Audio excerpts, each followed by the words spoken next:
نبی کریم صلی اللہ علیہ وسلم نے فرمایا، اللہ کے نزدیک سب سے زیادہ محبوب عمل وہ ہے جو مسلسل کیا جائے، چاہے تھوڑا ہی کیوں نہ ہو۔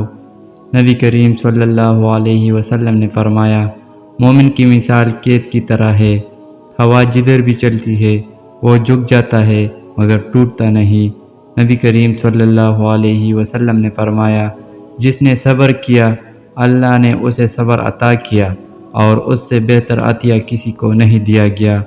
نبی کریم صلی اللہ علیہ وسلم نے فرمایا، اللہ کسی جان پر اس کی طاقت سے زیادہ بوجھ نہیں ڈالتا۔ نبی کریم صلی اللہ علیہ وسلم نے فرمایا، جو اللہ پر بھروسہ کرے اللہ اسے کافی ہے۔ نبی کریم صلی اللہ علیہ وسلم نے فرمایا، مشکل کے ساتھ آسانی ہے۔ نبی کریم صلی اللہ علیہ وسلم نے فرمایا، مسلمان وہ ہے جس کی زبان اور ہاتھ سے دوسرا مسلمان محفوظ رہے۔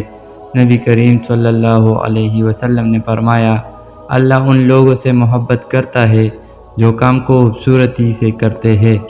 نبی کریم صلی اللہ علیہ وسلم نے فرمایا، جو لوگوں پر رحم نہیں کرتا اللہ اس پر رحم نہیں کرتا۔ نبی کریم صلی اللہ علیہ وسلم نے فرمایا، تم میں سے سب سے بہتر وہ ہے جس کا اخلاق اچھا ہے۔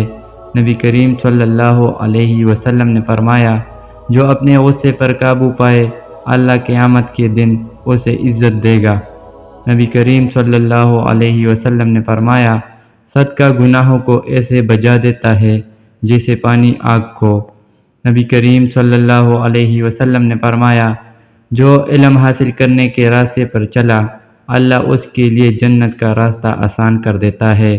نبی کریم صلی اللہ علیہ وسلم نے فرمایا، جس نے دوسروں کے لیے آسانی کی اللہ اس کے لیے دنیا اور آخرت میں آسانی پیدا کرے گا۔ نبی کریم صلی اللہ علیہ وسلم نے فرمایا، مومن ایک سوراخ سے دو بار نہیں ڈانسا جاتا۔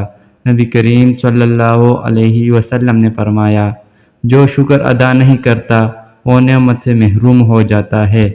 نبی کریم صلی اللہ علیہ وسلم نے فرمایا، جس نے اللہ کی رضا کے لیے کوئی چیز چھوڑ دی اللہ اس سے بہتر عطا کرتا ہے۔